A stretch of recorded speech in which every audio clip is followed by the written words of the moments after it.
Well, hey everybody, it's Mum by Doug. Why don't you grab yourself a piping hot cup of cold Coke for this fireside chat?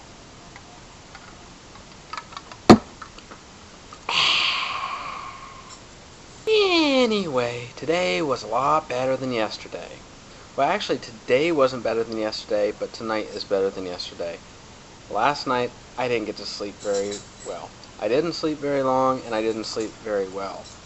And then I woke up this morning and I had a piping hot headache for my day at work. I had it almost all day, probably around 3:30, 4 o'clock, probably went away. I'm going to respond to the 4.5 questions that Beth has done. So here are my answers. Question number 1.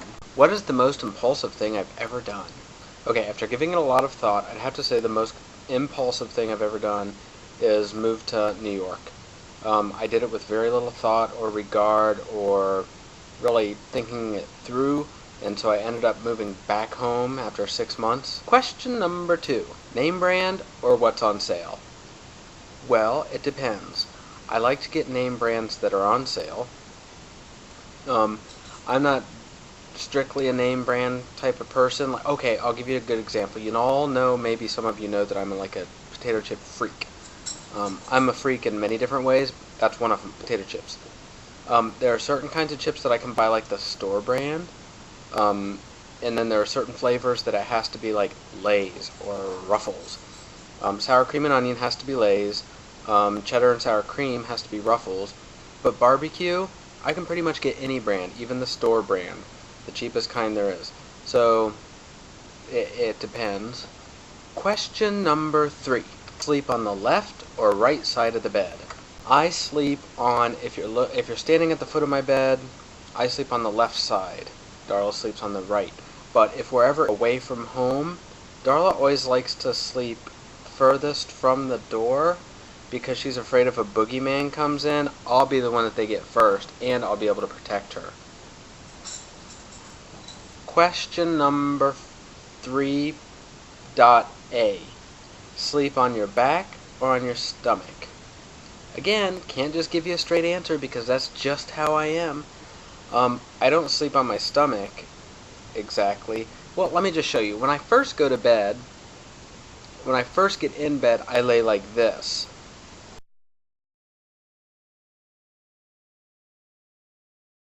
Now, after I've been in bed for a while and I feel like I'm getting ready to fall asleep, I move to this position where I sleep the rest of the night.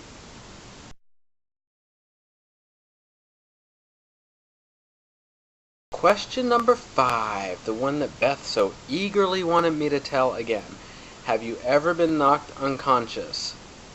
Yes, I have. Here's what happened. I was in 4th grade. It was March 11th, 1981, a cold late winter day, early spring day in Ohio. I was at my school with my best friend, and we were getting ready to go out to recess. Well, this was an old school building, like maybe 100 years old. It's still there. An old school building, though. My classroom was at the top floor. We had to go down to 1.5 stories to get out the side door.